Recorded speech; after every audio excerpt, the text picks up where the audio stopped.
In the last quick session here, we talked about the three primary players, architect, contractor, owner, and that really is the core. But there's a myriad other pieces that can be plugged into this, and it really goes back to what your needs are and what kind of complexities you have in your project.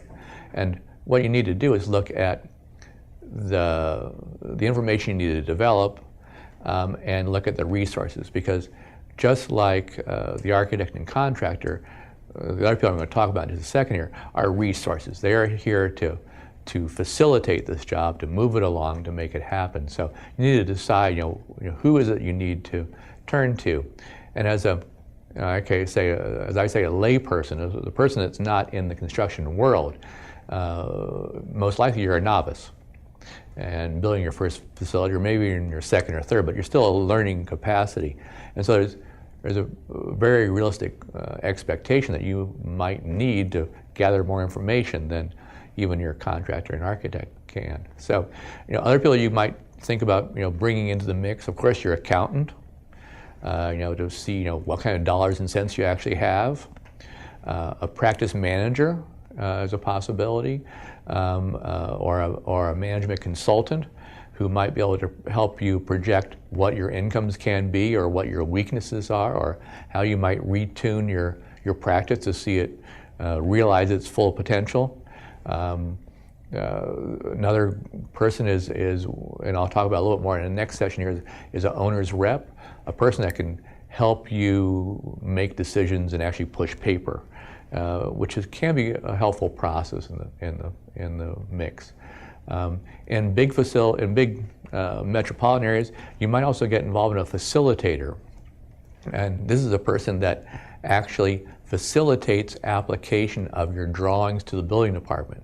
So as an example, if you were in Fairfax County, Virginia, and I'm speaking from experience, you really do need to have somebody there that can push your project through. If you can't do it, if you don't have this person on there, the chance of getting through the building department are highly unlikely, okay? Or it might take you forever. And I come from the world where time equals money. And so if you can expedite things, this is a plus. So what I'm giving you here is a list of all kinds of other possibilities of people to sign up on your team.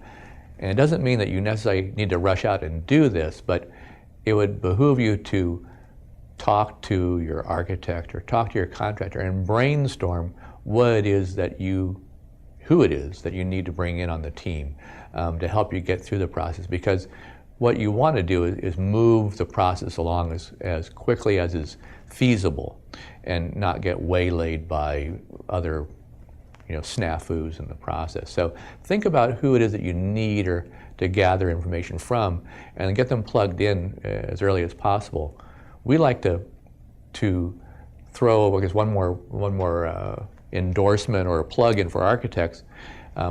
We often find that architects have the ability to school you on a project. And so as an example, the sooner you can get hooked up with an architect, the sooner you have the ability to tap into that resource. So find an architect that you like, get them plugged in, and then ask them a whole slew of questions. And ask them, do you need a facilitator? Do you have the information you need in terms of accounting, whatever it may be? But use him as a resource to decide who else you need on your team.